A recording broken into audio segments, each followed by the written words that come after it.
Your HYROX race day is here and you're wondering how to warm up without totally toasting your legs before the race even begins. If that sounds like you, then keep on watching because I'm gonna walk you through my efficient, effective, and not overdoing it HYROX race prep warm up.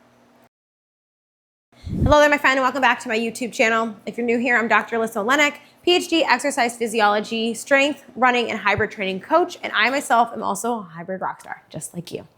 When it comes to warming up for your HYROX race, so many people often do way too much and they end up burning themselves out before they even get to the starting line. And that is the most important thing that you don't want to do. But you do want to get in, get warm, get moving, and get ready for the day ahead.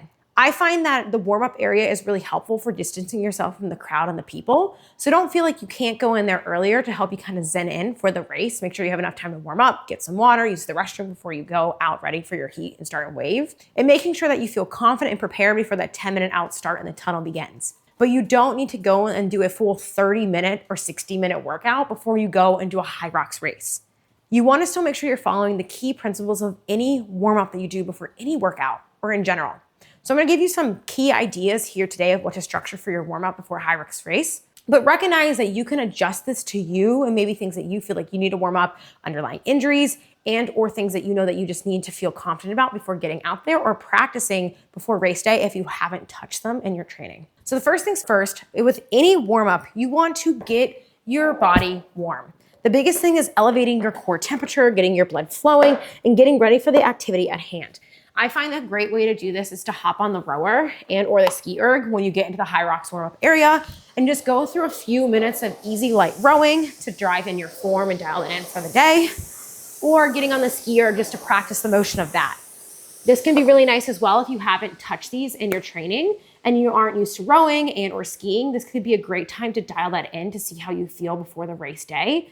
And as a reminder, if you don't have these in your gym or you don't train with them regularly, that's okay. Practice them here and use them to help you get warm. If you need tips on how to improve your ski for HYROX, I got a video on that too.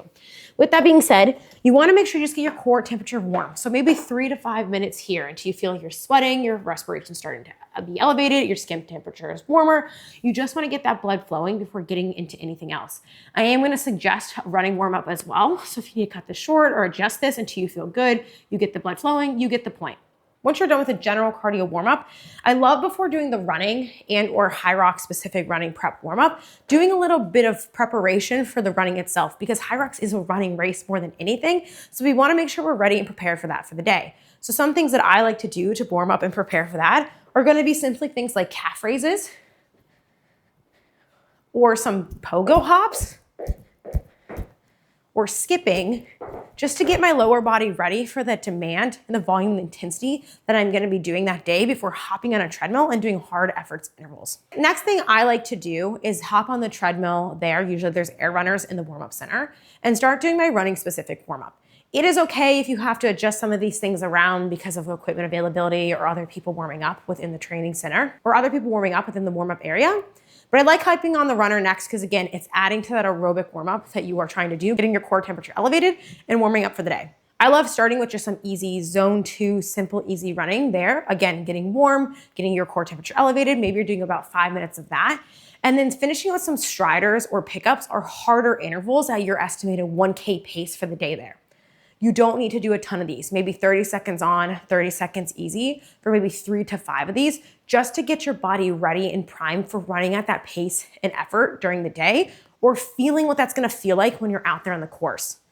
You do not want this run to exhaust you and or take away from your ability to run once you get out there and the race starts. So you don't need to make this super long here. You just wanna get a little bit of easy aerobic training in, get some pickups on feet to figure out what your pace feels like and how you're feeling that day and getting warm up prepared for it. And then you want to move over to the exercise station area. This is where people get into trouble. If you haven't been using a sled in training and you're using it here for the first time ever, I do recommend that you practice feeling what the sled feels like and or your technique for pushing or pulling, just to get a feel for what that's going to feel like during the race or just how the weight feels that day and is moving and getting warmed up for that. The sleds are the heaviest of the events and they're pretty early on, so I recommend touching them a little bit, maybe 1-2 laps most. And typically the warm-up area is a shorter length of track anyway, so it won't be as exhausting as it will be out there, but make sure you conserve your energy here. The goal is to simply touch the sled, see how it's moving, practice your form and technique, get a feel for how you're feeling for the day, and get those big muscle groups warmed up and ready for that. Then from here, you can kind of go prepare for anything else that you feel like you might need. Maybe you want to go through a few wall balls to death and target to see what that feels like. Go through a few air squats to get your legs warmed up, and or practice some farmer's carries or whatever it is throughout the day, or get a few bodyweight lunges in. Doing the aerobic training on either the rower or the ski or running before it, and then touching the sleds a little bit is probably gonna warm up most of your main muscle groups and get you ready for the day. You don't want to do a mini HYROX in the warm-up area. You don't need a million sets and reps of all of those things. Just see what things feel like. Go through some body weight squats and lunges, touch the sleds, get your core temperature elevated, know what your run pace is gonna feel that day, and get to the tunnel feeling confident and ready.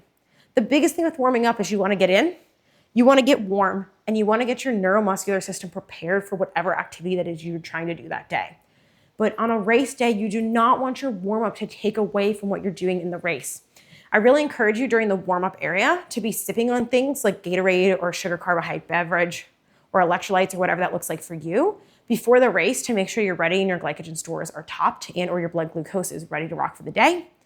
Or stop your eating 30 minutes out and don't consume anything like that between 20 and 10 minutes out so you don't have the insulin spike and blood glucose crash. So keep it consistent, keep it more than 30 minutes out, or keep it within the 10 minutes or before the race gun is going off. Otherwise, I recommend get your warm-up in, get moving. Maybe you want to go through some mobility, go through the motions, get your headphones on, lock in, focus on what you need to focus for the day, cheer on a friend, and or talk to someone else there who's new or excited just like you. Zit in and focus and get ready to crush your race. Just as much as the warm-up is about the physical side of things, it's about getting into the mental headspace that you need to be in to race in. Maybe you're someone who needs to lock in and focus. Maybe you're going for a PR or a solo race, or you and your friend are looking to crush it. And maybe you're going out there looking to just have fun. It's about honing in when you get into the tunnel to be prepared for the day that you have. I know that your training did what it needed it to do. You warmed up just enough to be ready, but not too much to not be burnout before you hit that start line.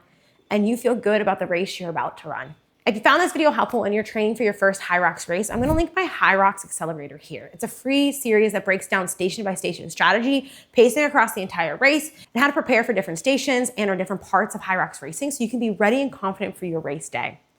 If you're looking for a program to help you crush your HYROX training goals, check us out on the List Method. We have an amazing 12-week HYROX prep program that includes running, compromise running, HYROX-specific workouts, and lifts, as well as expert HYROX coaches right there inside the app to help you get there along the way. If you're more than 12 weeks out and you don't know quite what program to do or where to start, email us at any time at hello@thelistmethod.com. Our coaches will help you figure out where to start based off your lifting history, running history, or training history, so you can make sure that you're ready for the different stations, running, or the event based off your fitness gaps or needs. Since HYROX has so many components to it, everybody's off-season or early prep season might need a different focus or approach. Maybe you need more metcons and or functional fitness. Maybe you need more running, or maybe you need more strength. And inside our app, we can help you do that with our coaches. Anyways, I hope you guys found this helpful. Let me know if you have any questions about HYROX training below, and be sure to check out the rest of my HYROX prep videos on how to train for your first race or improve some of your stations. Otherwise, thank you so much for tuning in, and I'll catch you on the next video.